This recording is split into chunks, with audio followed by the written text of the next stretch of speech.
everybody here to our first kind of English workshop for fourth years. And I want to introduce Ariana to everybody. She's an artist and curator. And one of the most recent exhibitions that you've curated recently was for at Fair Gallery. Yeah. So today, Ariana's going to talk through her work, right? She's going to talk through what it is to be a curator, okay?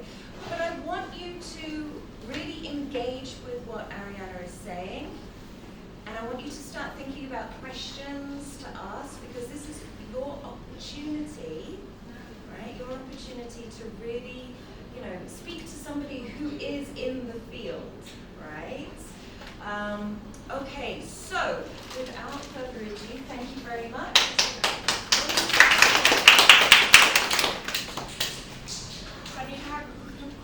Okay, so we go right into it. Who am I? I'm an artist, I'm a curator, and there are many different museums that I've worked at. I worked in the United States for many years, and then in China, in Peking. So I've worked at National Museums, National Gallery, etc. And I like to joke that every year I come to a smaller part of the world. So starting in Washington, D.C. in Potato America, in Washington, D.C. with the National Gallery, and then of course working in various places there, moving to Beijing for working there for 2 years. And then this year, I moved back to Thailand, where I was born, to work with Intangible Institute, which is run by Kunzo Winema. And we do curatorial work, we do strategic advising for companies that are looking to open new museums and new art galleries. And we also do mentorship and support for emerging curators and emerging artists to offer them opportunities to further develop their practice in conversation with others. So, who are you? I would love to hear from a few of you. Before we get into specifics, I just want to do a little game here. So, raise your hand if you're from Chiang Mai. Okay, a few people from Chiang Mai. Okay, raise your hand if you're tired. Okay. Now, raise your hand if you want to be an artist, or you think of yourself as wanting to develop that in the future. Okay, great. Some folks who are in arts, I love it. Raise your hand if you would like to do more curating, more curatorial work, Pantarak, where you organize exhibitions. Great. Okay. Good. And what about folks who want to do both curating and art? Little hand? Be brave. Okay, I'm seeing some hands. That's great. So hopefully this helps you think about one path for how you might do that. And so I'd love to hear from some folks. What is your name? And in 10 words or less, what do you think is your mission? Like, what message do you want to send through your art or through your writing? And then how might curation serve that mission? So I'll start with you, because you're a brave soul who was raising potentially. Whatever is easy for you.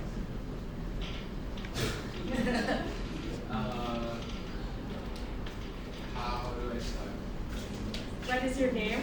My name is Hati. Okay. And what do you see as your mission? What do you want to share with the world in your art or in your writing? I want to share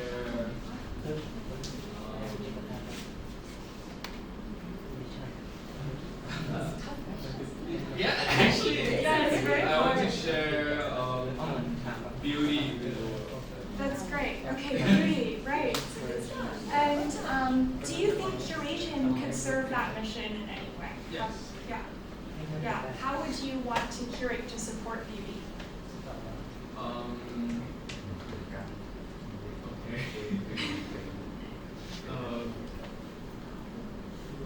I think maybe like there's a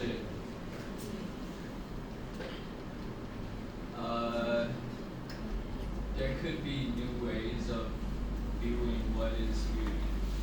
Beautiful. Sort of like curating aspect of arts. Absolutely, absolutely. Curation can challenge and open up our worldview to new kinds of beauty, right? So I'm gonna take two more. Who wants to volunteer? Thank you so much. Maybe our organizer. My name is Atom. The mission of my art, I focus on the nature aspect and raise awareness about the nature or something like that.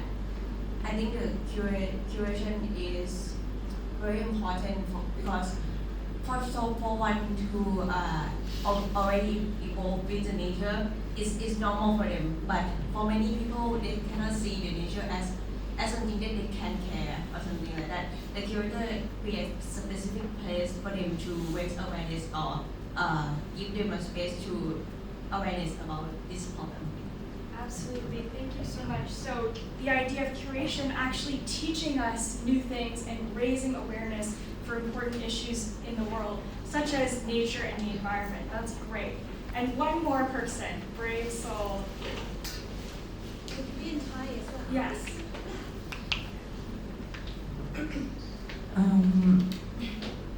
My name is Kang พูดในภาษาไทยแล้วกันนะคะมิชชั่นคืออยากเป็นเมเนเจอร์เอ็กซิบิชันค่ะเมเนเจอร์เอ็กซิบิชันใช่แล้วก็สำหรับหนูคีย์เวิร์ดคือการได้จัดสถานที่แล้วก็จัดพื้นที่ในที่นี้คือหมายถึงว่าพื้นที่แค่ไม่ใช่ทางกายภาพหรือว่าหอศิลป์แต่ว่าก็คือการทำให้ใครสักคนหนึ่งสามารถผลิตงานได้อย่างสบายใจแล้วก็แบบรู้สึกดีกับการทำงานของพวกเขาใช่ค่ะประมาณนี้ Wonderful. So curation also has this way to organize space and support people in creating their vision and artists, right? So great. Thank you all so much. Why am I asking these questions? Because you'll find once you graduate in the professional world, as a curator, as an artist, as an arts manager, you are going to have to express to people very quickly, why do you do the work you're doing, and how is your work different from other people's, right? So there's a lot of people in the world who say, I'm a curator. But when you look at the history of the exhibitions they've organized, there's no one thread that connects things. For example, maybe sometimes they do nature, sometimes they do beauty, sometimes they're focused on the craftsmanship of managing exhibitions. But they don't have a unified message with their work, which means that throughout their career, they might not be building on and expanding on this message. So for you all, it's important to think about what is the problem that you really care about and how do you want to work through that in artistic practice or curation, for example, if you're interested in that. So what is curating? It's actually an important question in Southeast Asia. It's a very new profession here, and a lot of our curators are also artists. So what does a curator do? A curator is actually someone who puts together a lot of different skills. For example, you might do some design work, some editing, writing, even diplomacy, because you have to talk to people from different countries and bring them together around a shared vision or mission. So curators are people who make exhibitions, but they are crafting them by using the medium of space. So you all are familiar with medium as painting, as drawing, as printmaking, but curators will use the medium of space to create an argument through images and through text provided. So for example, let's say I have a goal to, I want to go to the moon, right? There's a lot of different ways to get there. You could build a rocket ship, you could hitch a ride on Elon Musk's rocket ship, right? But a curator is someone who makes an argument, like all of us do with our writing and with our art, and they use the specific medium to do it. So how did I become a curator? I didn't actually set out at your age to say, oh, I want to be a curator, that's the job title I want. Instead, I worked in very many different museums in different fields, such as education, interpretation, where you help people understand the art through designing experiences, and research, where you bring in art historical and art theoretical knowledge into the interpretation of the work. So by getting all these different skills that we saw on the previous slide, then I come around to being able to do the work of curating. I also published a lot of writing on contemporary art, which is important for showing the world what are you thinking about the art that's being made right now, and how is your vision of it sort of unique and contributing to the field. So at this age, I'm sure there's a lot of people asking you, what do you want to be, right? After you graduate, what do you want to do? What job do you want to have, right? There's two approaches to this question. Now, one is saying, what job title do you want to have? So that was saying, I want to be a curator. I want to be a designer. I want to be a product manager. But there's another approach. I actually recommend number two, which is instead of saying, I want this job title, you say, what are the problems that I think are worth solving in the world, which is exactly what you all said, expanding the notions of beauty, climate change, helping people facilitate their vision through space.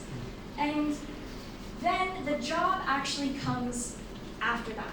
After you work towards solving the problems that you believe in, then you build the skills to get the job title that you want. So that would be my recommendation to you all as you are going into your next steps. So today, there's going to be 3 parts to our discussion. We might not get through all of them, but that's all right. It's sort of like a video game. They'll build up in difficulty. So we'll see which level we get to, okay? So level 1, case study. I'm going to share a little bit about 2 exhibitions that I made recently and offer you an opportunity to think about what were the decisions in those exhibitions, how might you do it differently. Number 2, interpretation in museum exhibitions. So I know the word interpretation might be a little unfamiliar here. I'll go into this more in detail later. But basically, when you walk into a museum, you see art, right? How do you learn about the art? Anyone? How do you learn about this art on the wall? There's labels, exactly. Is there anything else that helps you learn about the art? Sometimes there's audio, right? Some kind of sound experience. Some visuals as well, some supporting information that can be images, it can be video, right? Does anyone remember anything else that's helped them kind of learn about the art in a museum or a gallery? The curator might be there to actually share some of the experience with the public, some of your talks. Great, and we're going to talk about some more strategies for doing this. And finally, we'll get into the specifics of how to write a better wall label. Because wall labels are actually the type of interpretation people most often engage with. So first, a case study of 2 exhibitions that I organized in Bangkok. One at Vera Gallery, and the second at Cartel Art Space, right next door. How many of you have heard of N22? Raise your hand. N22 in Bangkok. So next time you visit Bangkok, you can go here. It's a neighborhood of artist-run spaces. So it was founded by Great Tirabini and Vichai In and Angre. You all know some of these names, maybe? And they came together to found this space of artist-run galleries. So that's where these 2 exhibitions were located. So first, what makes a good exhibition? For you all, in your opinion, what makes a good exhibition? Now, I'm going to ask you to turn to the folks around you and discuss, just brainstorm a little bit. What do you think makes a good exhibition. So this can be group of three, group of three, group of three, group of three. Okay, and I'm going to give you 5 minutes. Ask one person from each group to share some of what you came up with. I see the group in the back is still writing. That's okay. Let's start in the middle over here. Okay.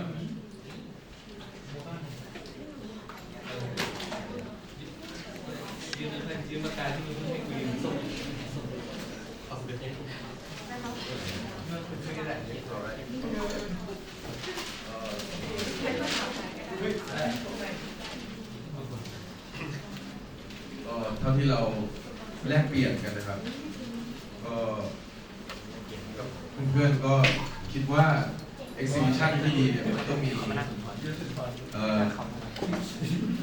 ารเขาเรียกว่าเข้าใจได้อะไรเงี้ยอาจจะเข้าใจผ่าน label หรือ description หรือว่าการภาพรวมของงานหรือว่าอะไรทำนองนั้นอะไรเงี้ยแล้วก็มีความน่าสนใจสำหรับทุกคนด้วยอะไรเงี้ยมีเราทุกคนหมายความว่ามันมีเรียกอะไรปัญหาร่วมหรือว่าอะไรบางอย่างที่เราสามารถรับรู้มันได้ผ่านงานแล้วก็การจัดการที่ดีอะไรเงี้ยแล้วก็เพื่อที่จะทำให้มันเข้าใจได้อะไรเงี้ยหรือว่าสถานที่และเวลาที่มันแบบถูกที่ถูกเวลาอะไรเงี้ยแล้วก็เนื้อหา exhibition ที่มันตรงกับธีมต่างๆอะไรเงี้ยก็สถานที่และเวลาที่มันถูกต้องอะไรเงี้ยหรือว่างานบางงานที่มันพูดในบางห่วงหรือว่าถูกเวลามันก็จะส่งผลให้เข้าใจได้ยิ่งขึ้นหรือว่ามันเสร็จมันก็อาจจะเข้าใจได้ยิ่งขึ้นอะไรเงี้ยประมาณนี้ครับขอบคุณมากค่ะเดี๋ยวให้ Yes great thank you so I'll take notes on what you're saying here and then next we can check to see whether you think in the exhibitions I did that okay okay next group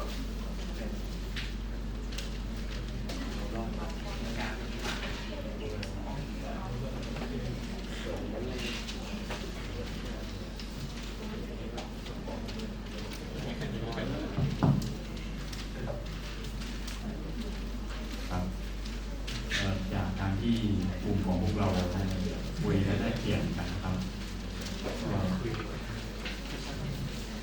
อาจจะยังไม่ได้มากครับแต่ว่าเราได้ข้อสรุปมาว่าexhibition ที่ดีก็ควรที่จะเข้าถึงผู้คนส่วนมากได้แล้วก็คิดว่าควรจะมีความแปลกใหม่ครับเพื่อดึงดูดผู้เข้าชมนะครับแล้วก็พื้นที่ควรจะมีความสะดวกสบายต่อผู้เข้าชมแล้วก็ผู้จัดงานครับครับก็มีเท่านี้ครับของกลุ่มพวกเราขอบคุณมากค่ะ So some of these are overlapping, but I'll continue to kind of add as we hear new concepts. Okay.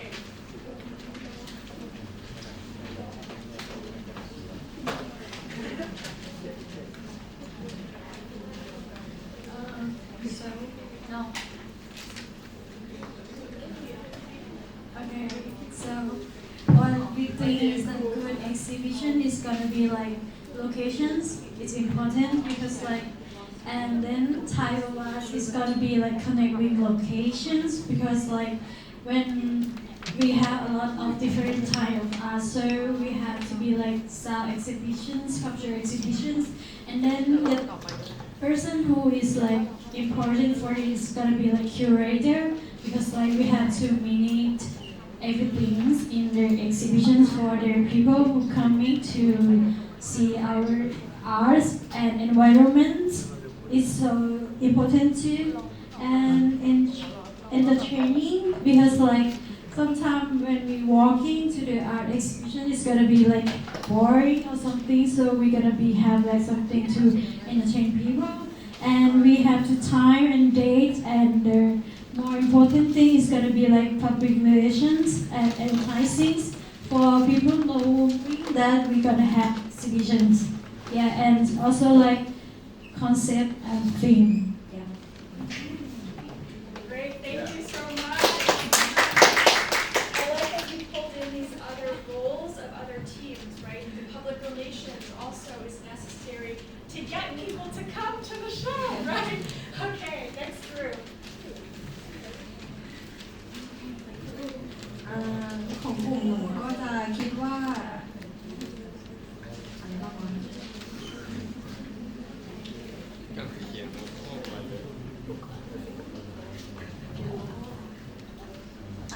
คือเกี่ยวกับสภาพแวดล้อมในการจัดงานนะคะคือบางทีงานแต่ละงานเนี่ยมันมีสภาพแวดล้อมที่ต้องการที่จะสร้างเพื่อให้คนเข้าถึงหรือเข้าใจงานมากขึ้นก็คืออยากจะให้สภาพแวดล้อมของสิ่งสถานที่ในการจัดงานให้มันเอื้อต่อการจัดแสดงอะไรอย่างเงี้ยค่ะแล้วก็เกี่ยวกับการจัดการที่ดีก็คือทีมงานที่ทีมเวิร์กอะไรอย่างเงี้ยก็คือถ้าเหมือนร่วมงานทีมงานทำงานด้วยกันดีก็จะทำให้นิทรรศการเนี้ยราบรื่นแล้วก็คอนเซปต์อาร์ตที่อาจจะเป็นการอินเทรนด์ร่วมสมัยก็คือเข้าใจได้แบบเขาเรียกเป็นเรื่องที่แบบคนกำลังสนใจอะไรอย่างนี้ก็คือจะทำให้นิทรรศการเนี่ยเป็นที่น่าสนใจมากขึ้นแล้วก็การโปรโมทเป็นการ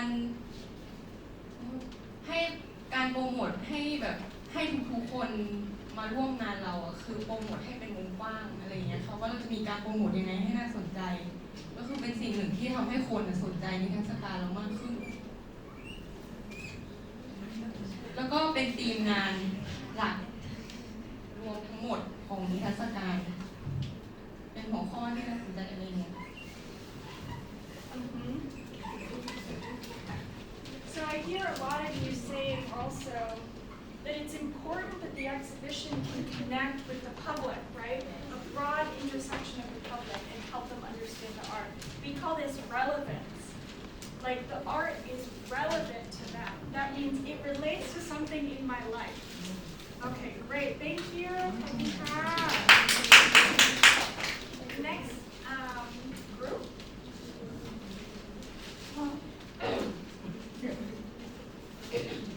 ก็ในของพวกหนูเนี่ยจะคิดกันว่าคือถ้าฟังมาจากเพื่อนๆหลายๆคนก็อาจจะแบบก็คิดเหมือนกันก็คือแบบว่าทั้งพื้นที่การใช้งานใช่ไหมคะที่เราต้องเข้าใจในพื้นที่ในสภาพแวดล้อมต่างๆแล้วก็อาจจะมีเสริมเรื่องข้อมูล data ที่แบบเราต้องใช้ในการวางแผนอย่างเงี้ยค่ะแบบทุกทีมอาจจะแบบต้องเข้าใจต้องมีแบบสามารถลิงก์กันได้มันก็จะทำให้แบบทุกคนเข้าใจว่าเอ้ยเราถึงไหนแล้วข้อมูลมีอะไรบ้างแล้วมันก็จะง่ายต่อการแบบวางแผนอะไรกันของทุกฝ่ายนะคะ Right, the layout of the information as they walk through the exhibition actually also helps them orient themselves. ขอบคุณมากค่ะ Okay, next.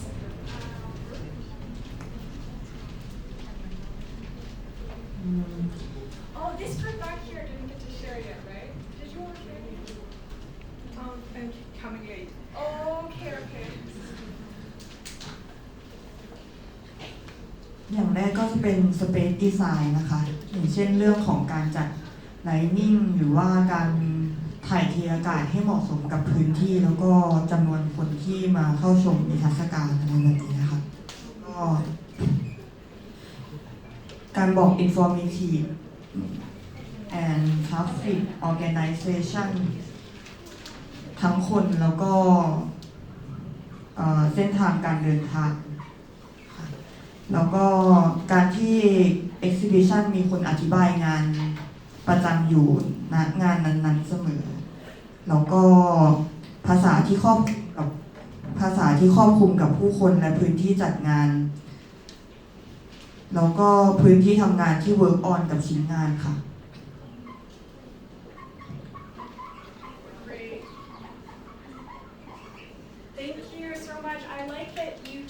about traffic flow because an exhibition is like a story. It has a beginning, a middle, and an end, right? So how do you make the beginning, middle, and end? By controlling the way someone walks through and how they start to encounter the works of art and the information. Thank you so much. ขอบคุณค่ะ Next group. What makes a good exhibition? We put in, we need money Yes. and food and good venue space. Need to have a big piece, like complicated, like deep.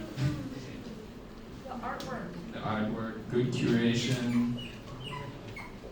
relevance, like interesting subject, good PR, and crowd control and security. Security is another good one. You don't want people to touch the art, right? ขอบคุณค่ะ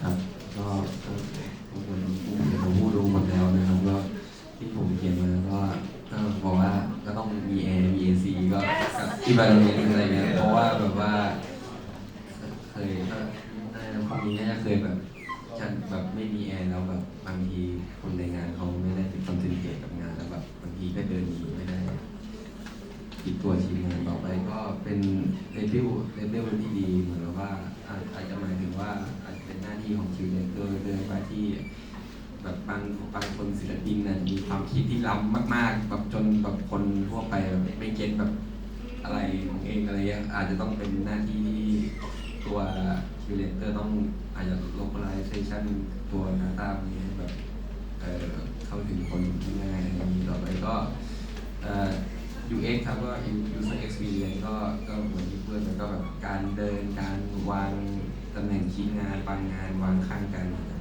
ให้งานส่งมีนิ่งอะไรบางอย่างได้ต่อไปก็ quality ก็ application ก็ทำให้รู้ว่ามันมีงานนี้จริงๆครับก็มีอะไรอยู่ครับ I love that you all are bringing up that even if the art is good, you actually have to have good interpretation, right? To help people understand how it relates to the local context, how it relates to everyday people. Great. Yeah, everything is already said. Well, the first thing of course we have to have a comfortable space and environment for people to walk in, and also comfortable for the art to be in too. And we need to have a good mapping so the word doesn't collide to each other. Like some art needs no sound at all, and some art needs have to provide some sound, and they cannot be together or something like that. And also, it needs to have a good way finding where is the toilet is space can get in or something like that. And the label needs to give me more information. I feel like sometimes the label is just some quote and very hard to understand. I think the good art is can make people good label is make people understand the art more further than just a quote or something like that. And also PR needs to get people into the exhibition. That also relevant to also เกี่ยวกับ the design team that provide the poster or the image for the PR too. And also we need furthermore we need a sponsor or someone to support our project. And for us we need to have someone that give us competence หรือว่า provide a good for us to like having something. You get an A. ขอบคุณมากค่ะ Is there any group that hasn't gone? Did this group back here get to go?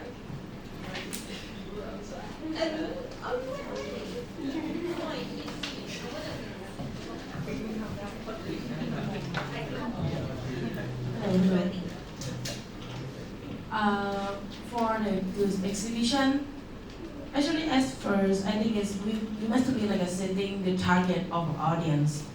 If we know the target of the audience, we will know who we will communicate with whom.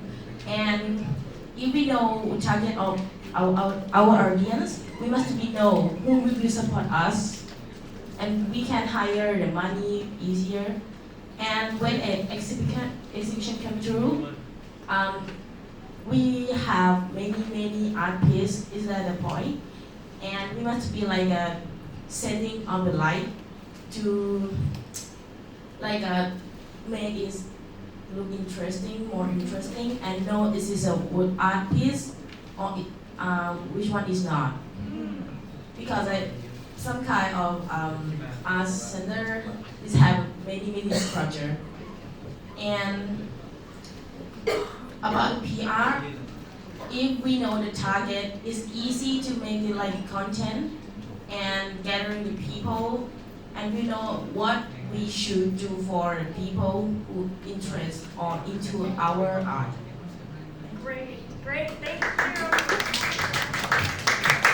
I love that you all are thinking about what comes before the exhibition. Right? You need the sponsorship, you need the PR, all these things have to come before the opening. Great. Okay, thank you so much. So, it sounds like you all know how to be curators. So, you all talked about this target audience. You have to have the PR, you have to have gun, you have to have the sponsorship in order to make the exhibition happen. Then you have to have people with different skills. You need the designers, graphic design, exhibition design. You need the teamwork of everyone, good communication. I love that you also talked about the space. Because, as you said, if the space is long, then they don't want to spend time there. And in order to learn, we have to really spend time with the artwork. So this is why comfort, food, music, these are all actually important. Okay. You also talked about relevance. Like, how does it relate to my life? When I walk into a gallery, I want to know, why does this art matter today for Chiang Mai, for Thailand? What about it is important for me so that I know when I go home and I talk to my friends, I can say, oh, you should go see this show because it relates to our life, right? Okay, great. So now that we've thought about all of these things, I'm going to show you some exhibitions that I created. And you can say, oh, it looks like Ariana didn't do that. But, okay. So to introduce you overall, this is an exhibition 5 Fever Gallery. It's งานของลุงวิจัยอินเขาเป็นศิลปินที่เชียงใหม่ You all maybe know him, right? He's very well known for making very beautiful, colorful artwork. But in this exhibition, we are diving underground. And so what did we do? We turned the lights off. So that it's like you're inside the darkness, inside a cave or a tunnel. I'm going to, well, maybe you can just pass these books around. I'll get one back there. And you can flip through to see some of the images of the show as I'm talking. But why do we care about this idea of diving or being underground right now in Prithai Thai? What makes you think when you think of the word diving?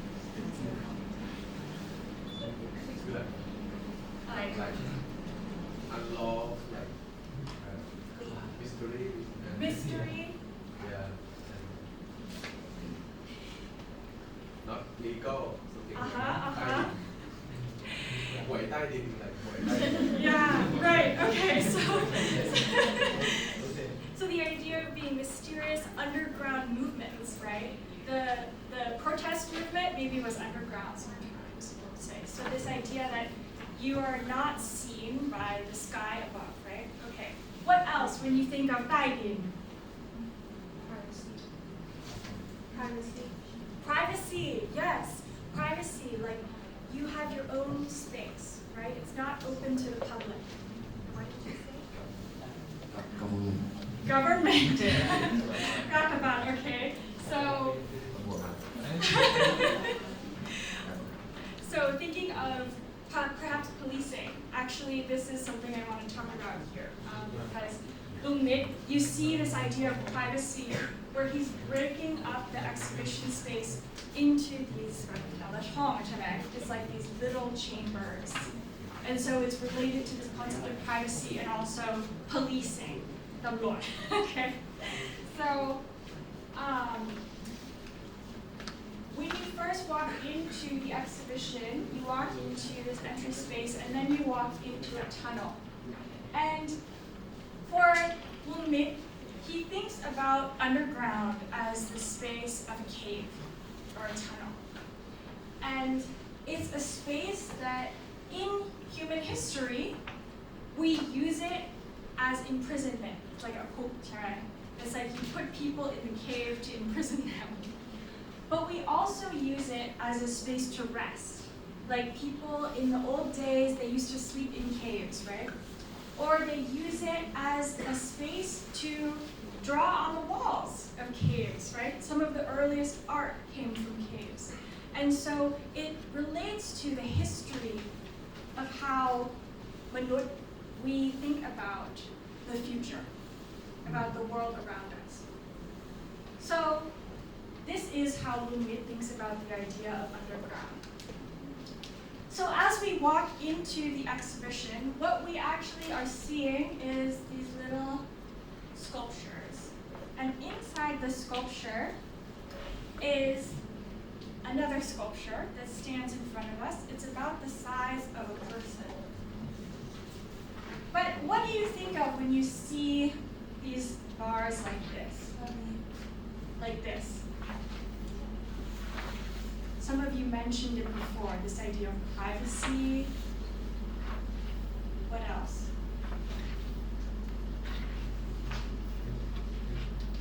Huh? It's like a prison, right? Yeah, because you have these vertical bars, like the bars of prison. So as a visitor, I walk into this exhibition and I see bodies in prison. You can make your own interpretation of how this relates to Pratet Thai, okay? But these are about the size of me. So when I walk in, I see myself in jail. Now, I want to go back to the beginning of the exhibition. How did we organize how people have traffic flow? How do we organize the space of understanding in the label? For me, mystery was an important part of this idea of being underground. And confusion, you don't know what's going on, you don't know which way to turn is important. And so I didn't want to give all of the information in front. For most exhibitions, you walk in, right? You walk in the door and it says, this exhibition, what kind of theme, what kind of artist, right? I didn't want to do that here. So I walk into the exhibition and I see this. It's a poem. Now this poem is actually very old. You can see it comes all the way from the 16th century. And so it talks about what does it mean to move through darkness, right? So this sets the stage. It sets the mindset of the viewer as they walk in, but it doesn't tell them this is what the art means. It sets up a feeling. So they walk in, they see this, what next? They walk through a curtain into a tunnel. So you can see this is the same tunnel as this one, a long tunnel. And it's like a galaxy. It's like the night sky above. Here, Lungmit uses สีฟ้า, basically all สีฟ้า. What does สีฟ้า mean in ประเทศไทย?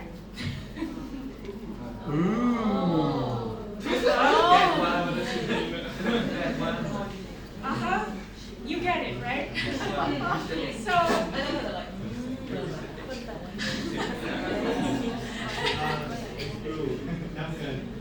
ใช่ น้ำเงิน สีน้ำเงิน Okay. The sky. Mr. X. So, I didn't say it. So it's the sky, right? But the sky here, we are ใต้ดิน. How can we see ท้องฟ้า if we are ใต้ดิน, right? Is it fake? So opens this question. Maybe ท้องฟ้า is actually not the real sky. We walk into this tunnel. What next? เลี้ยวซ้ายเข้าไป in the ห้องใหญ่, okay? We turn into this bigger room where all of a sudden there's all these colors. All these different colors. แต่ละสีมันแบ่งเป็นแต่ละช่อง. So this one you can see สีแดง, right? สีทอง สีน้ำเงิน like that. So what does it mean to break up the colors in Thai society? Red color soldier. Individual person. Mm. Individual. Yeah. And soldier, that she say. So these different sculptures are almost representing different people. Different people. Some people are Serdang, some people are not, right? But they each have their own personality. And so all of a sudden, Lungmit is making us see that the art is a mirror for ourselves. You walk in and you see all of these different people of these different colors are in prison. So when you walk into each of these little chambers, you have to imagine it's lit by an LED bulb, right? So you see something, you use your eyes to see, but also you feel something on your skin. Can you imagine, what do you feel? Like, what kind of feeling when you walk into the chamber?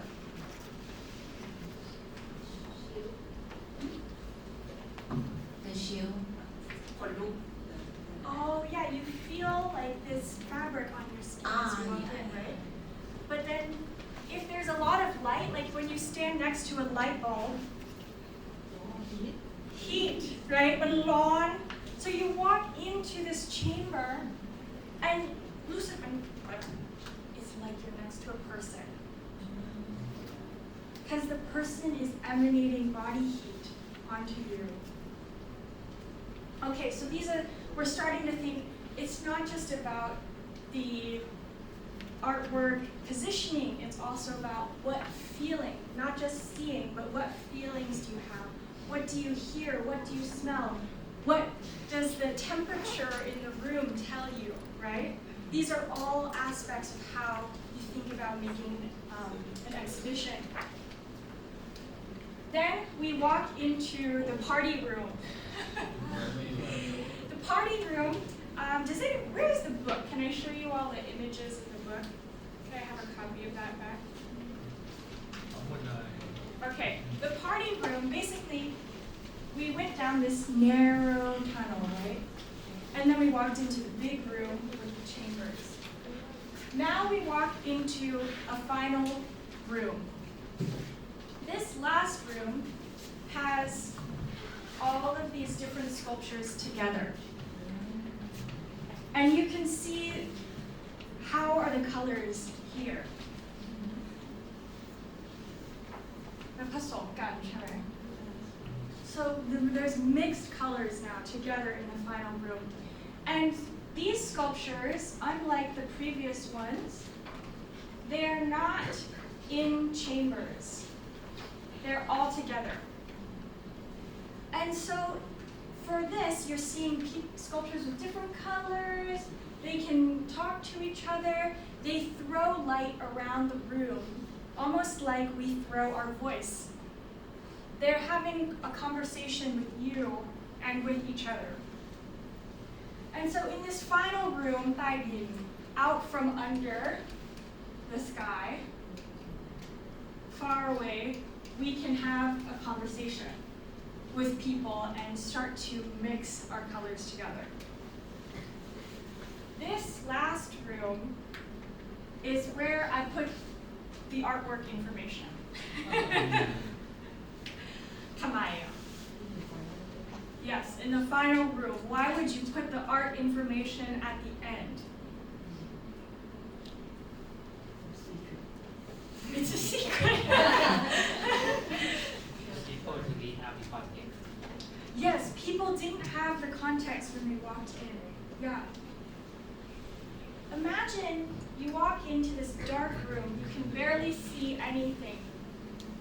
And then you're confused, you don't know where to go, you're kind of walking into these different chambers. It's a little bit scary. มันน่ากลัวนิดหน่อยนะ เพราะว่า you can't really see anything, and there's all these other people moving around in the dark room. And finally, you come out into the party room. And the text is something that helps us แบบทำให้เราตาสว่าง Actually, you can start to open your eyes, and you can see farther than you could in the other rooms with the small chambers. So the realization comes at the end, after you felt fear, after you felt confusion, after you had to make your own decisions about where to turn. This is how I like to organize this show. I would not do this for a normal exhibition. Because this exhibition is ใต้ดิน. It's about trying to create this motion of going through darkness. What does it mean for the government to keep us in the dark under censorship? What does it mean for us to try to organize and talk to each other out from under the sight of the sky? That's why here I chose to organize the information this way. You might do it differently. So this is one example, right? Did I check the boxes? You don't have food. No food. We did it at the opening. But I'll tell you, the most important thing at the opening is beer.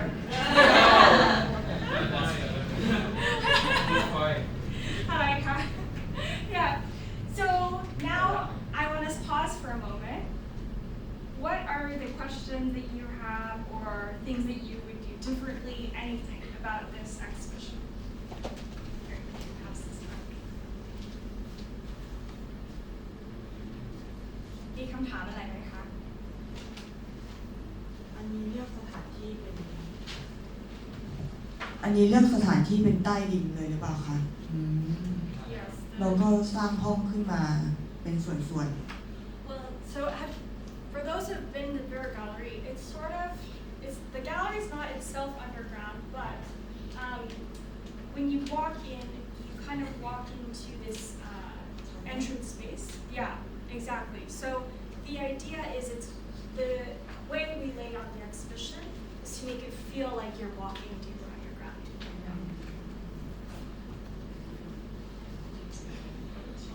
That's very good.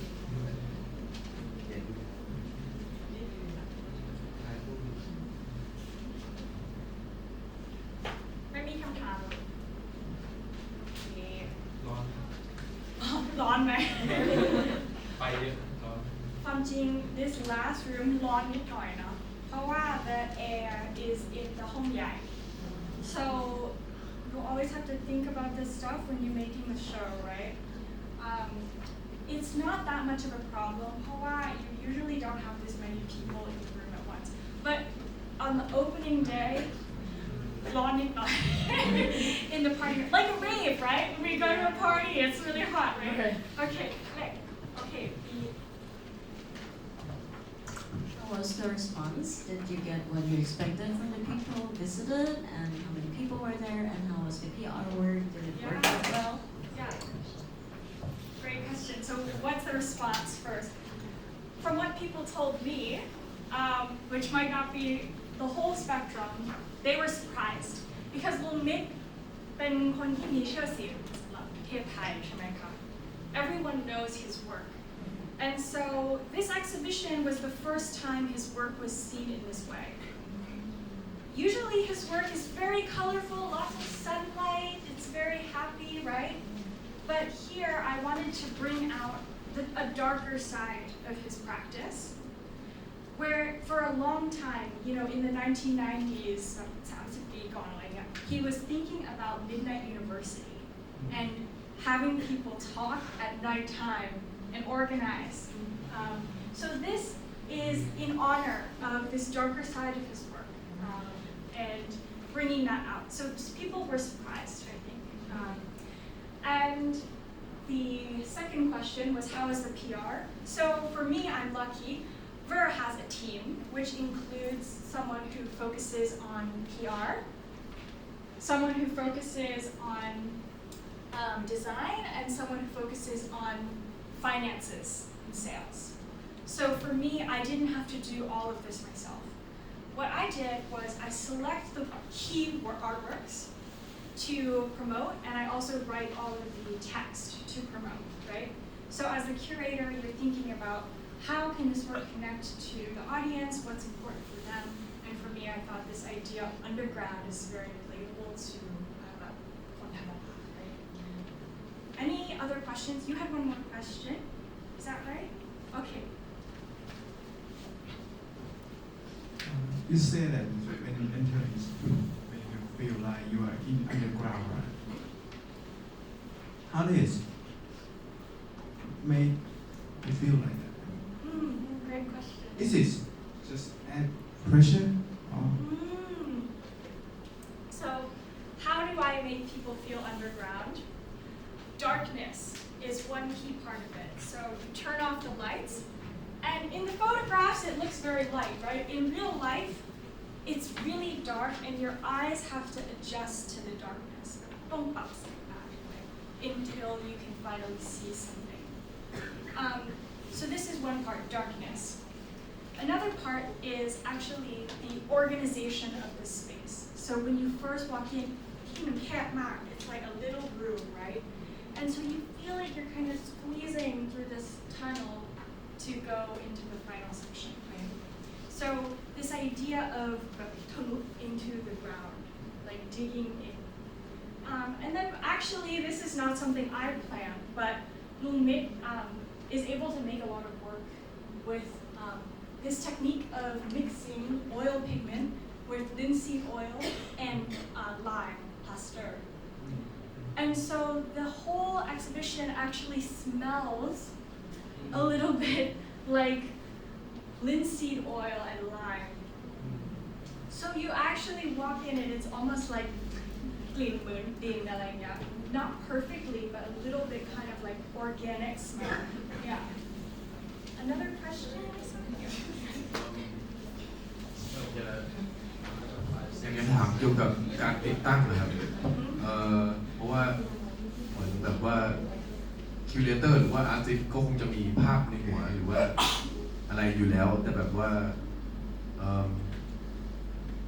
คุยกับทีมติดตั้งยังไงให้มันเป็นจริงได้หรือว่านั่นแหละ So you all know the program SketchUp, right? SketchUp is a 3D modeling program where you can show how you want the work to be laid out, right? But to install this exhibition, it's what we call site-specific. That means the art is actually made to fit the space. we had to ใช้เวลาประมาณอาทิตย์หนึ่ง2 อาทิตย์อะไรเงี้ย You're laughing at my pie. So we had to use about a week, 2 weeks to really install the full thing. And this is with a team of 10 people, you know.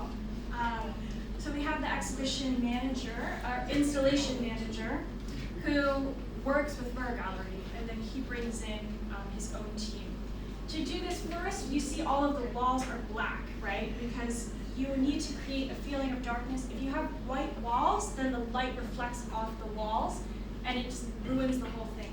We also had to put down black carpet to make the sound more muffled and to keep the ground from reflecting, right? And then to actually do the installation, you have everyone follow this exhibition plan that you've done on SketchUp, but then me, I'm there full time with the installation master as well, and we actually sometimes move things around in space. Because for example, maybe the outlet is over there, but the sculpture is here, right? And you need some way to get the light from here all the way to the outlet, and you have to make it look pretty, so it has to be, the cords have to be hidden, and then Lung Mit has to install the tunnel in order with the lights, and all of this stuff with the hanging of the lights. That's something that when I'm on site as a curator, I'm looking to see where do I want it, and I'm communicating with these people. Okay, could be you have to be really there present and looking at every detail. Does that help answer a little bit? Okay. It's actually installation. You all know this from your previous installations of your art probably, but it takes like all day, every day, and you do it until it's done. Yeah. Okay.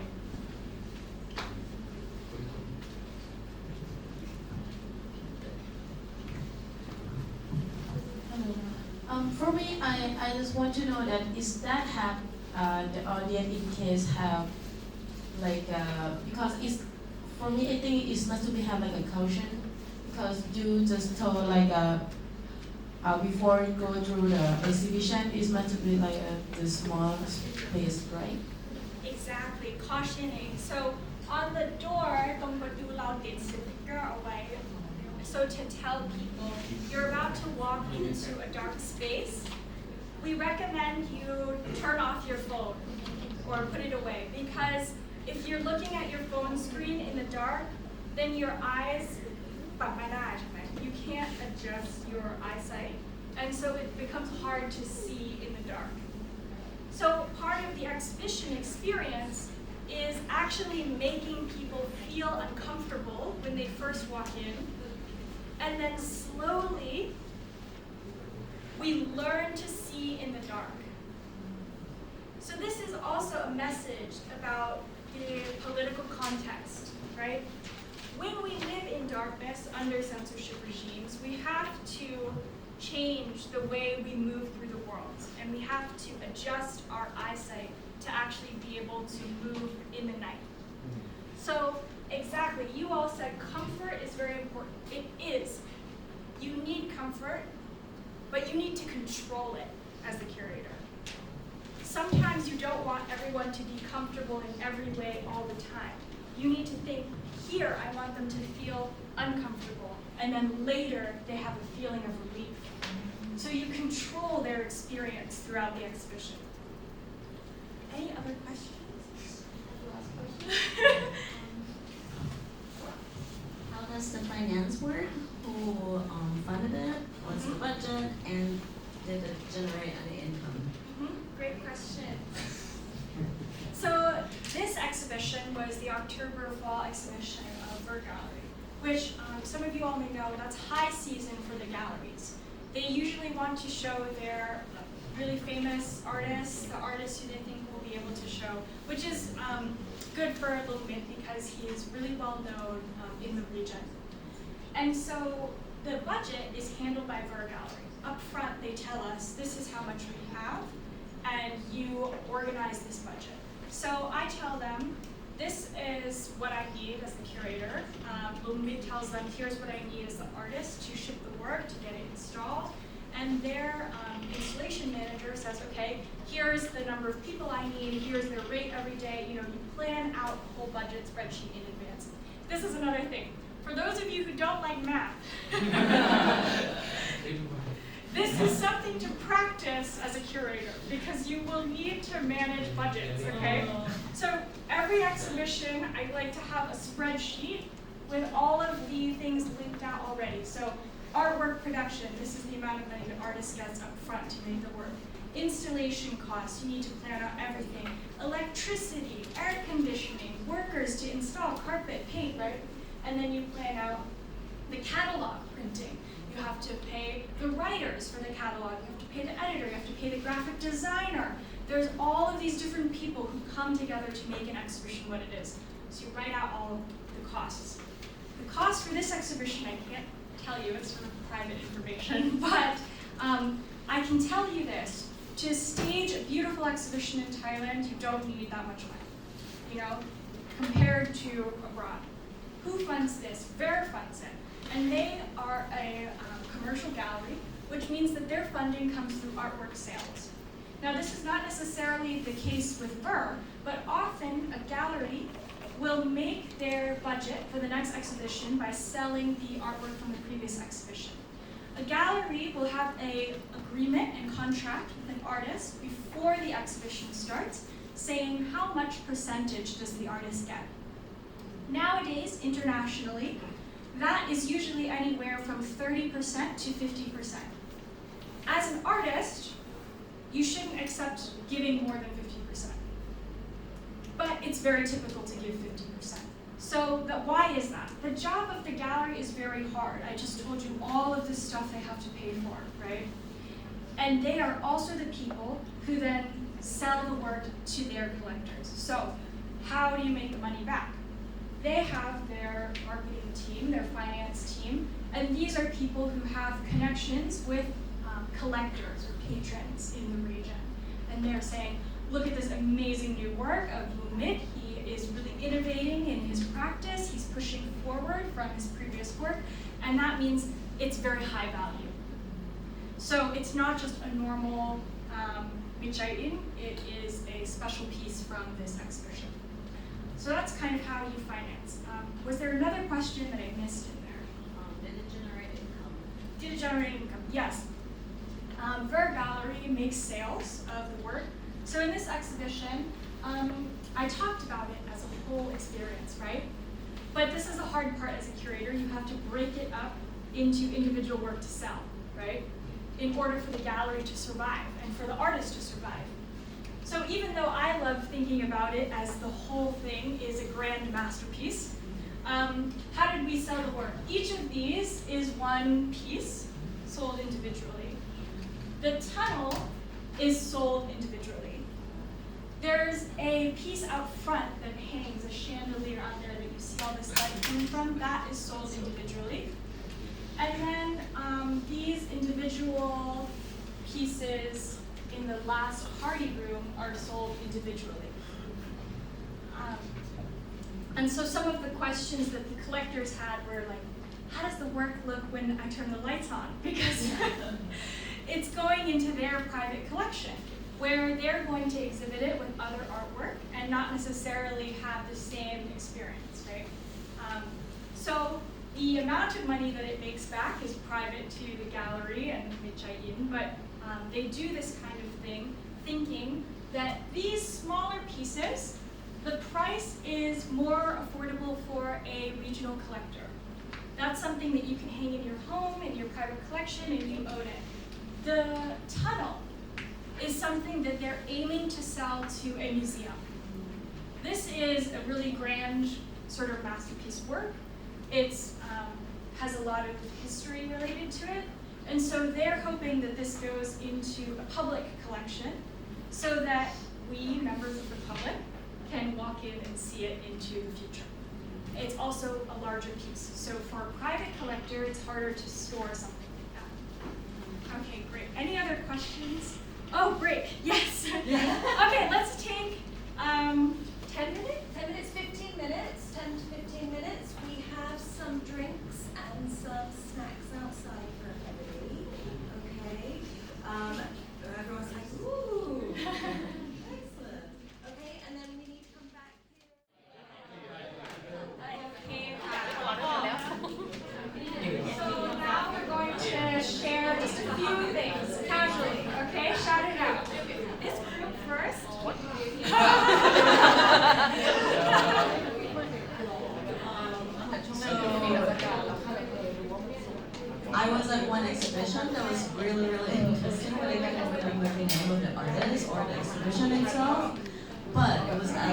gallery season in month, and we were just dropping by. We were at the cafe, and we're like, okay, there's an ongoing exhibition. Let's check it out.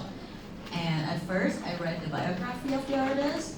I read the statements and everything, and I was just like, sure, let's go see it.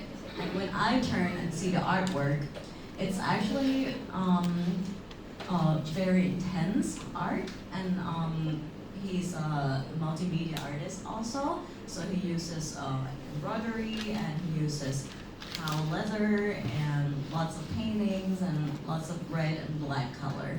So the experience itself of being there completely changed my opinion about, oh, this might be interesting, but it's the artwork itself talks really deeply into this. I think it's a tribal group, one of the minorities in Thailand, and like the culture of how they're killing the cow in one specific day, and the whole place smells like leather and cow and blood. So it's very impactful, and also the colors. All this, like the whole wall was black. They painted the whole gallery, and the artwork was mainly red. So it really implies blood, and the embroidery work also talks about the culture and the clothes of the tribal group that was represented there. So the whole space design was really impacting, but none of the texts were interesting. So, that's what changed my opinions. That's great. So you're talking about these experiences of the work itself. The text didn't help, right? So maybe in that instance, then someone in the gallery or curatorial sphere could have done more thoughtful job to support the art, right? But you did mention exhibition design. That's very critical, this idea of the wall color, how to make the art stand out. That's a good choice. Okay, let's go to this group right here.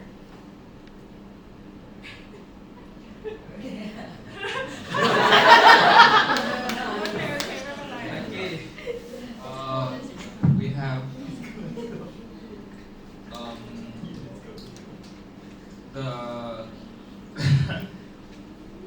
when you use the right phrase or keywords in the label or description. Great. And also like material review, like when you don't know what that thing is made of, and you like kind of like know it later. Like explanation Yeah, of the wiki. like how it was made, how it's like came to exist. Yeah.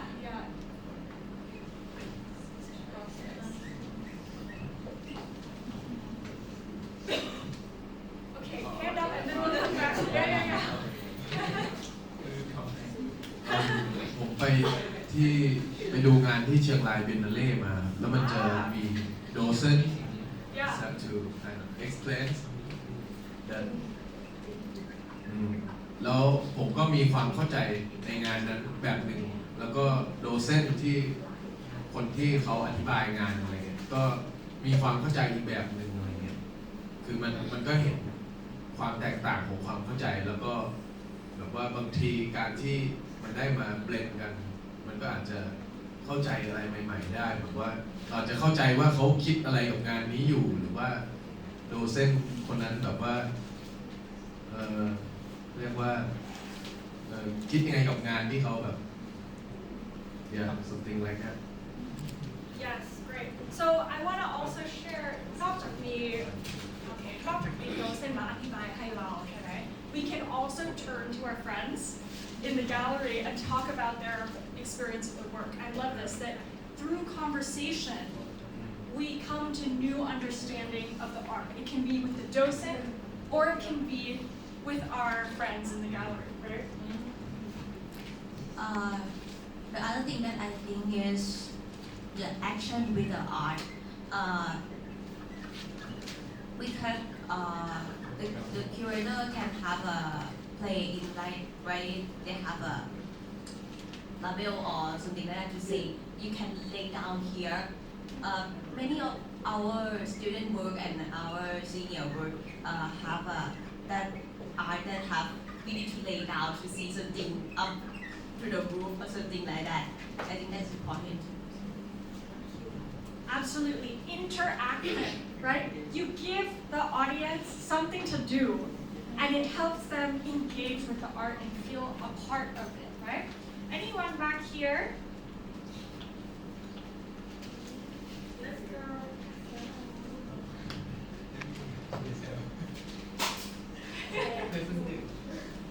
This group?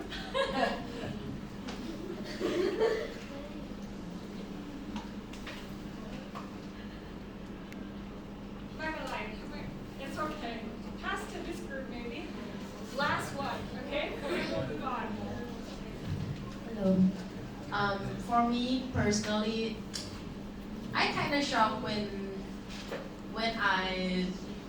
after I studied here, because I have like a many friends who from Bangkok, and they always told me like, oh, I will hang out with my friend with the art center, and I didn't get that because for me is for Chiang Mai people is not the place we hang out, honestly. Yeah. And for me, I just think about it. Oh, it's a painting.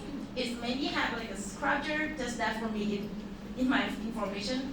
But when I study at here, I must be have like an opportunity to do that.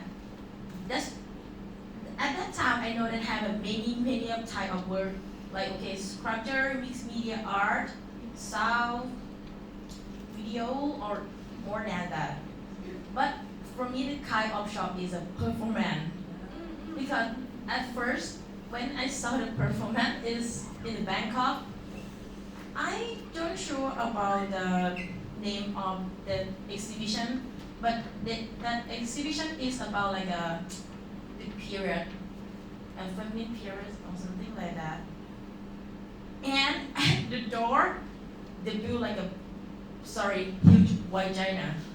And we must be going through that. And my friend, they performed at the event. And it's that a time for me to know that art doesn't just a painting or sculpture. It can be me or any human acting or interact with the people. And after that, I changed mindset about the exhibition.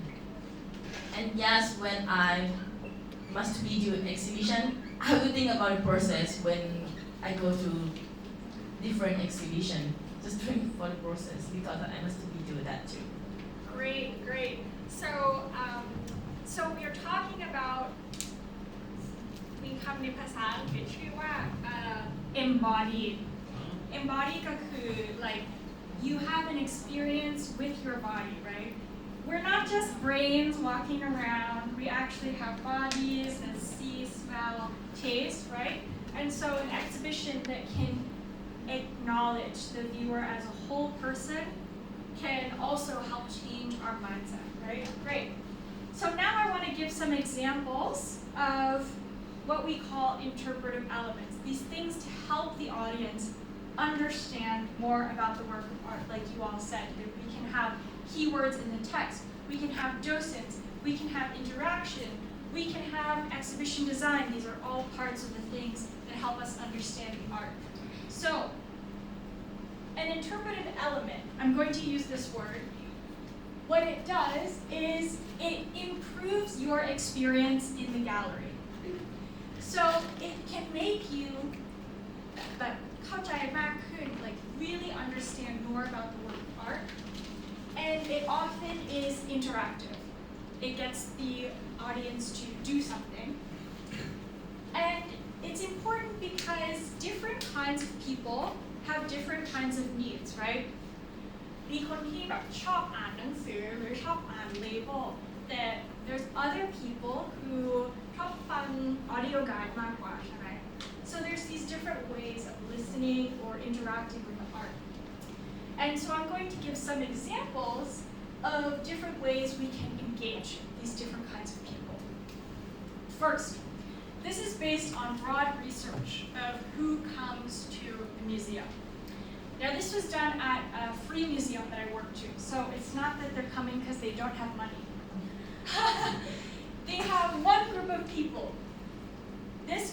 is what you think of as someone who likes coming to a museum. They want to learn, they like art already, so they're very easy to connect with.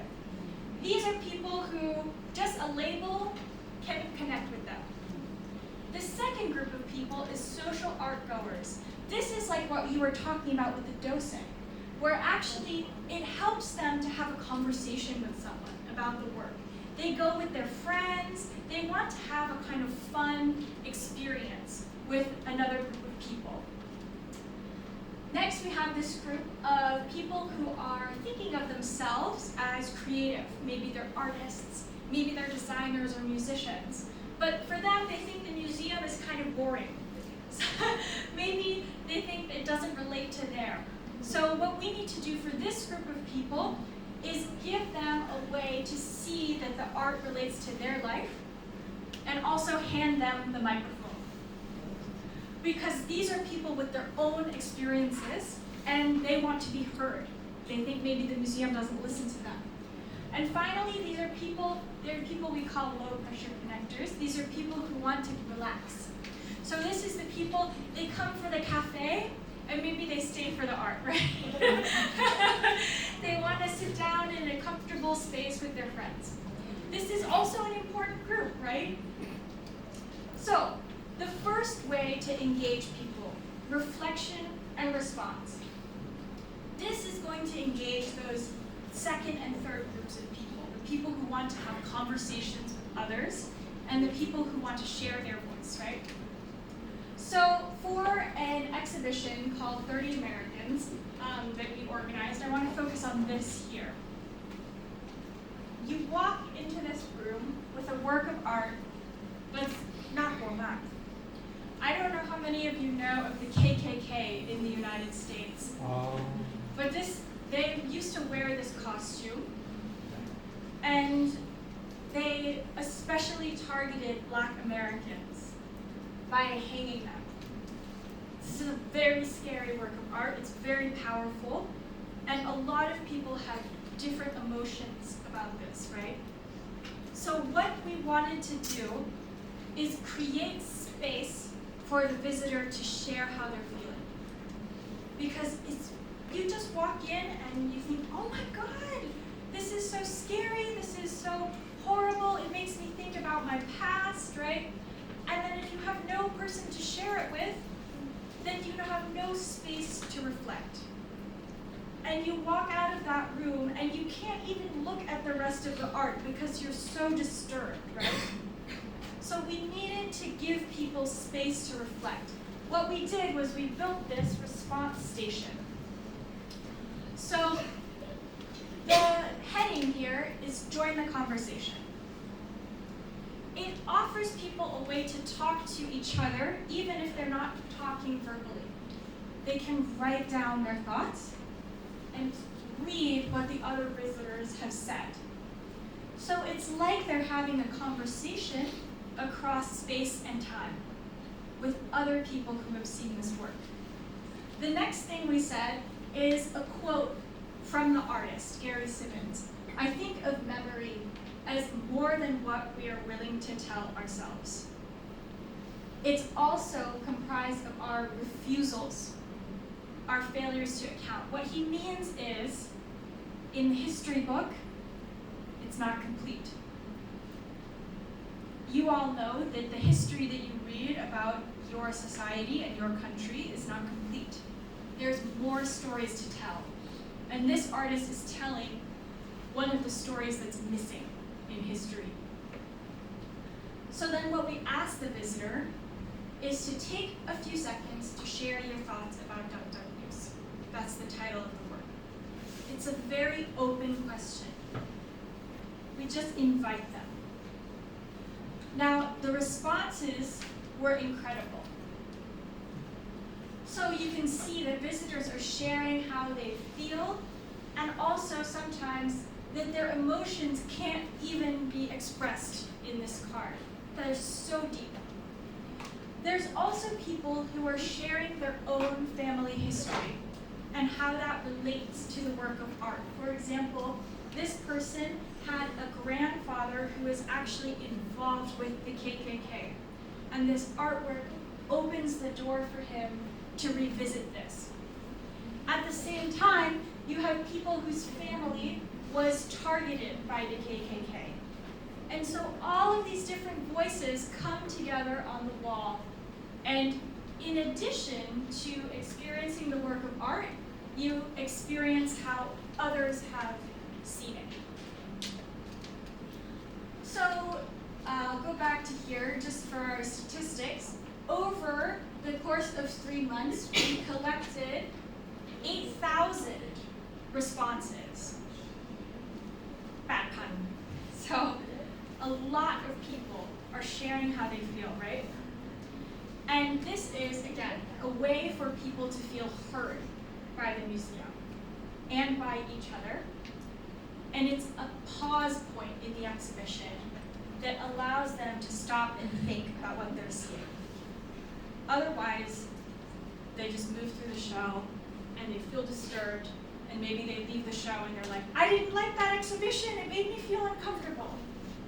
Here we pause and we say, I want you to go into that feeling, to go deeper and to tell me about it. So another type of response station. You don't have to build out something, this beautiful, desk space, right? There's also a digital type of response station. This is for an exhibition of Black contemporary artists, so artists who are living today. What we did was we did a digital response station because this was Chiang Mai, so we didn't want people to use pencils to write on the response station, right? So we used a program called Curator.io. You can use any program you want that can pull social media posts based on the hashtag into a response station that updates. It's a digital screen, and you can see people's individual responses are updating here. So as the person walks into the exhibition, they can see how other people have responded to it and are sharing their voice. This exhibition is called Testimony. Testimony is something that you share when you're on trial, but it's also a word that we use to talk about sharing your personal voice.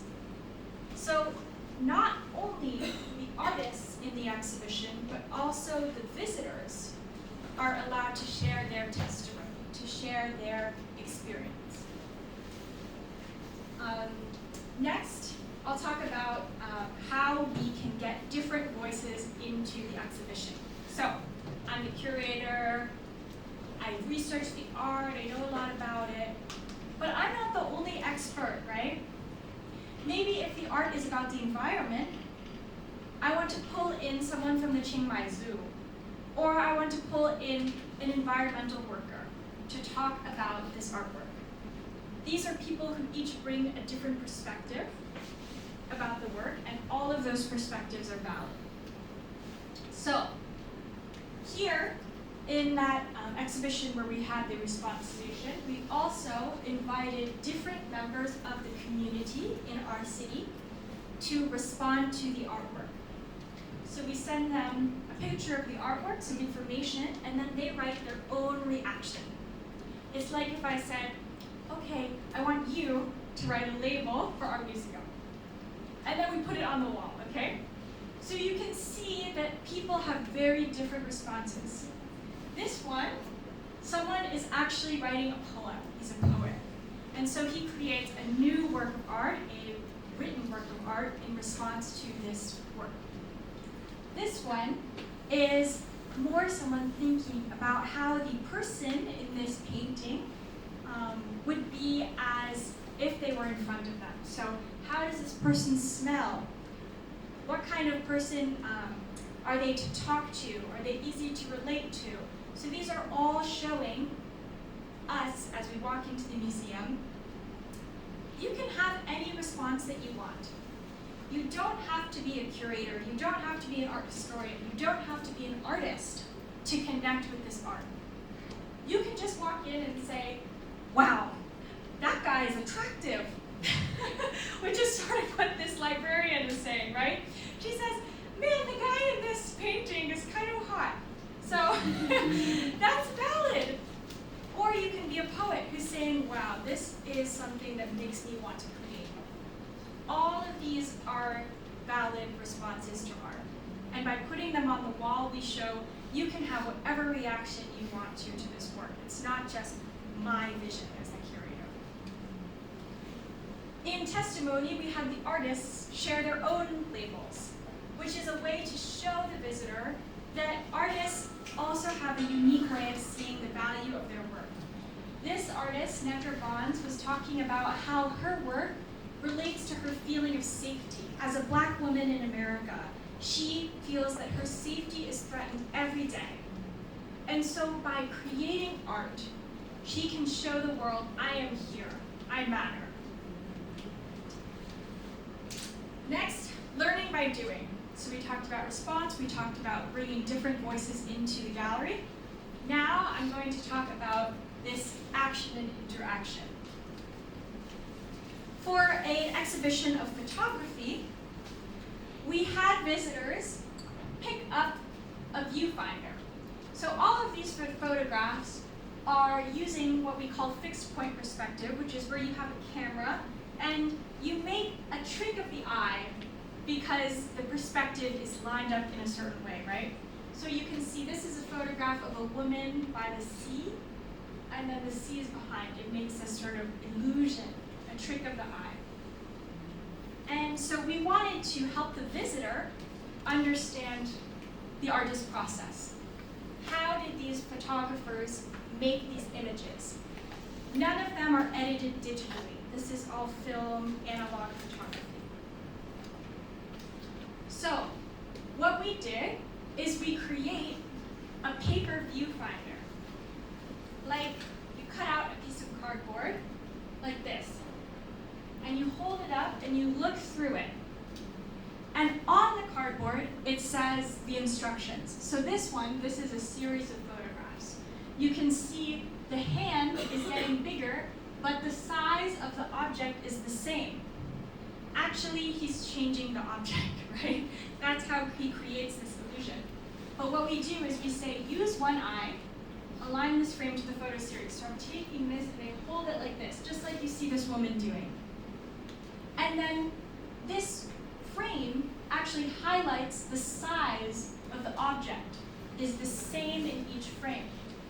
And we ask the question, are these 4 sand dollars, that's this object, are these 4 objects the same size?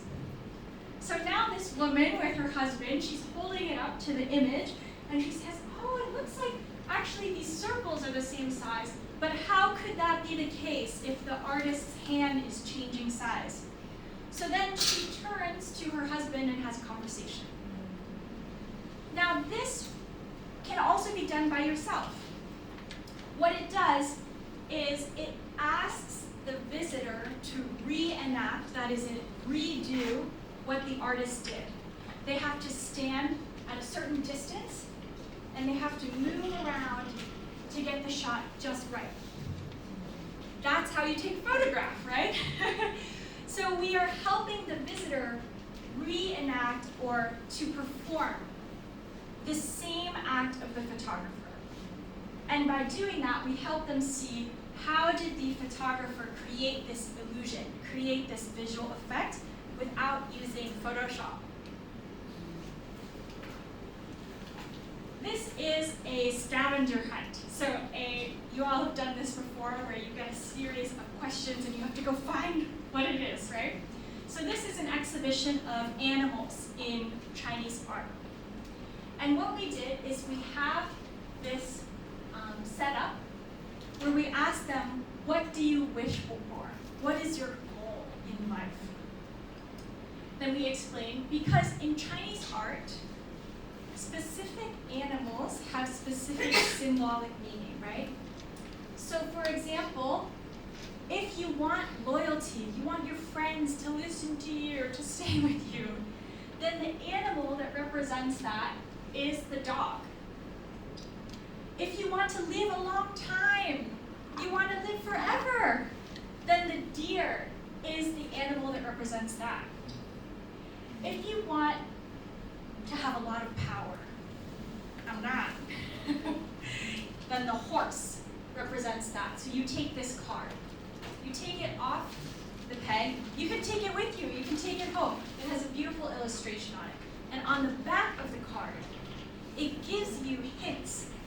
where to find those animals in the galleries, because Chinese art is using these animals to create the symbol. So it tells the visitor the things that you care about in life. People hundreds of years ago cared about the same thing. And they used this animal to express their wish for the future. So you get to see how someone, how an artist, how a craftsman in ancient China wants the same things you want. They want companionship, they want power, they want longevity. And the animal is how they express it. So now we're going to do our final brainstorm. I'm going to have you all break into little groups. You can move your desks to face each other. And I want to ask you, now that you've seen these different interpretive elements, things that help you understand art, what is an interpretive element that you would design for someone to understand your art better, or an exhibition you're curating better? So in order to answer this question, you're going to need to first think, what is the message you want to send, right? So for this, the message we were sending is photographers have to stand in a specific place to create these visual images. I want them to understand the process. So that is the message. So first you need to understand what is the message you want to send and what do you hope the visitor thinks about in your exhibition. Then, once you identify what is the message you want to give the audience, you think, what kind of interpretive element could help share that message? Maybe it's a label. Maybe it's incorporating other people's voices. Maybe it's creating a game or an activity in the gallery. But you're going to design your interpretive element to support what do you want the visitor to think and do. So then we'll come back together at the very end to share some of our ideas. So I'm going to break you all into groups. Maybe the group who's organizing the exhibition can be one group here. And then we'll get, this group can turn together. These five, these folks, you've been working together, right? These folks over here, okay? So you all can turn together, and we're going to give you pieces of paper.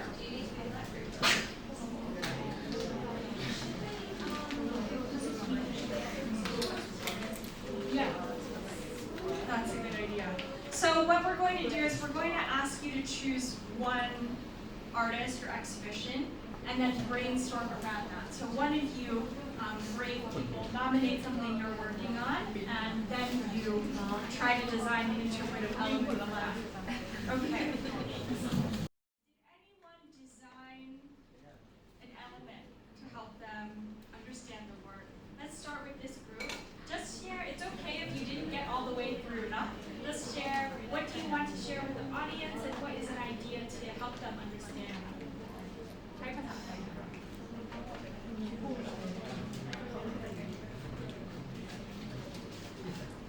I'm gonna talk about my work.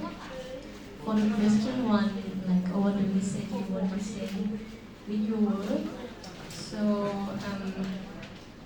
I want to express my feeling about like the uneasy feeling to not be able to fully express feeling from the language. Yeah. And about the second one, from my new work, I didn't think about it, but my last work, I do this process about like I'm standing there in my work and have conversation about the feedback, like how my audience feeling after seeing my performance. Yeah, some kind of like that. And about the third question, Would you have them do anything or think anything to express uneasiness or inability to communicate?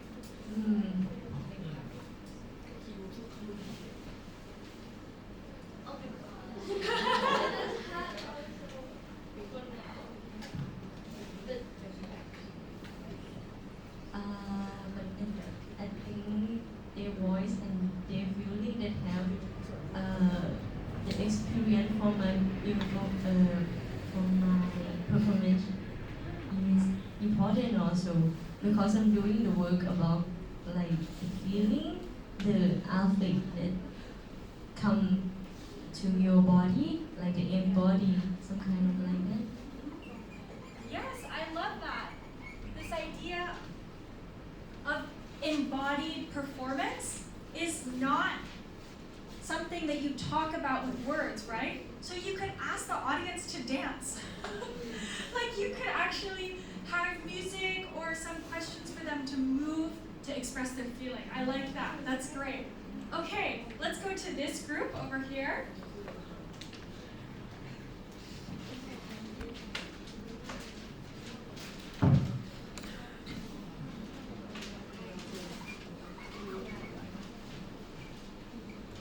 Uh, ของกลุ่มของผมก็จะพูดถึงงานของเพื่อนละกันก็คือเพื่อนจะทำเกมที่ความคิดตั้งต้นเนี่ยมาจากอยากระบายความเครียดค่ะแบบทุกคนแบบมีความเครียดของแบบของทุกคนอะไรอย่างเงี้ยแล้วเพื่อนก็สร้างเกมขึ้นมาเกมหนึ่งที่ให้แบบทุกคนอ่ะไปเล่นเกมแบบมันเป็นเกมที่ไม่มีการแข่งขันในนั้นเลยแล้วก็แบบเหมือนกิ้งไปเรื่อยๆทำลายตึกอะไรอย่างเงี้ยแบบภายในเกมเหมือนคือระบายทุกสิ่งทุกอย่างจะทำลายตรงไหนก็ได้อะไรอย่างเงี้ยเป็นการระบายของ I love that. This game is actually emphasizing your decision making, right, as the visitor, where you're having to choose the next steps. Okay, we don't have that much time, but let's hear from two more groups. Okay, two more groups. Brave folks. Yes.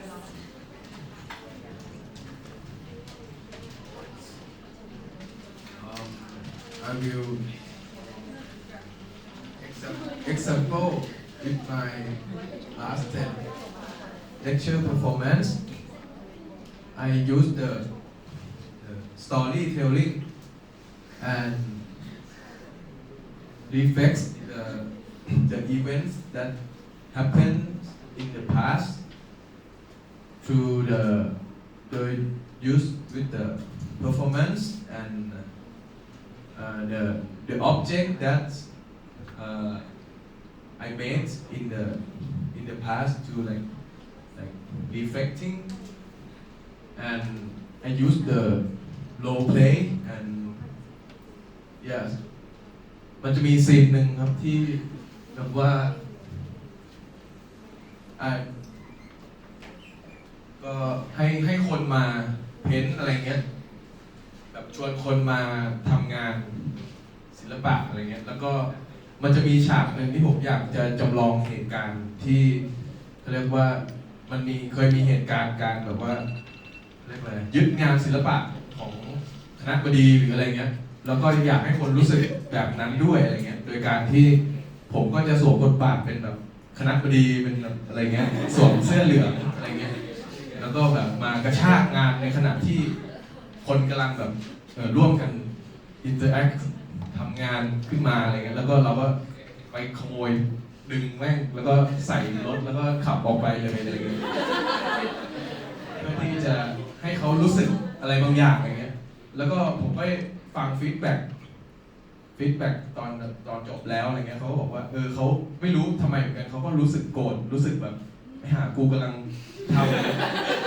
ทำหนุกๆเลยอะไรเงี้ยแบบแล้วมีจังหวะหนึ่งที่แบบปึ๊บอยู่ดีแม่งมีคนมาดึงกระชากใส่รถหลังรถแล้วก็ขับออกไปอะไรเงี้ยก็เป็นการจำลองอะไรแบบนั้นครับแล้วก็เป็นเหตุการณ์ที่มันเกิดขึ้นจริงในพื้นที่หนึ่งอะไรเงี้ย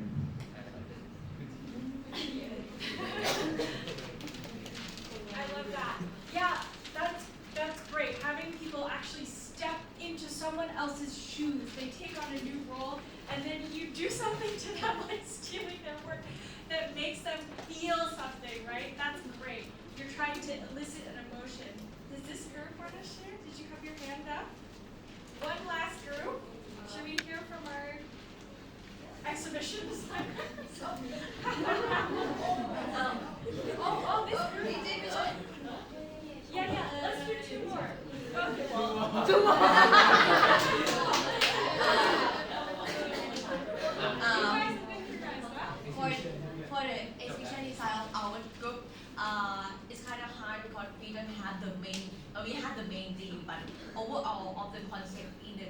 of our exhibition is very different. Someone do the nature, someone do the politics. We group the student to the group of their context of the work. I think it's really fun if you have when you go to national park and they have the stamp for the hey, you have been here, and we have the different stamp for the different kind of group or something like that. So this idea where they're actually getting reward for going to engage with the different kinds of art. Yeah, I love that. Great. I will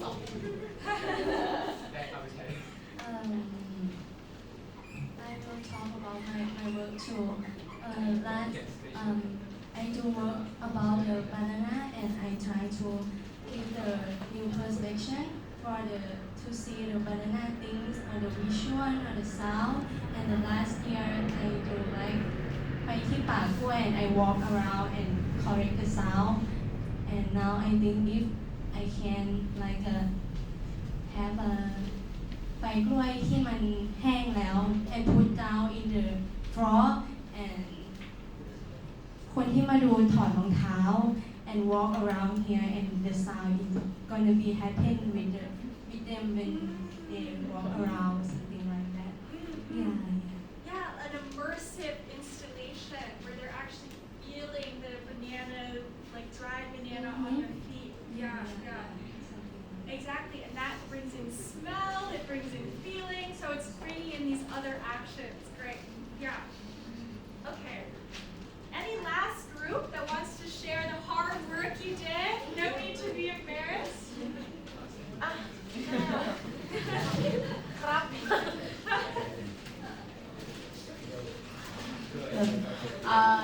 This artist is my friend artist Jane. The topic of she artist is talk about the inner child inside people. At first, what a message you want to send to her is she used the crayon and the pastel shop to draw the picture and the wall. It's made you feel it's made the audience feel the keep drawing, and her let the audience interact with her work. Great. And when the audience drawing at the wall, they can feel I was shy again, and they can do what they used to do when they was young. That's great. Yes, so having them experience childhood and a playfulness, right? Playfulness is one way to get people to open up to new experiences. I love that. Thank you so much, everyone. ขอบคุณมากทุกคนนะ I know that you're hungry, so I'm gonna let you. Thank you so much for your hard work today. I hope it was helpful, and if you have any questions, always feel free to get in touch. I live in Chiang Mai here, so I'll be around.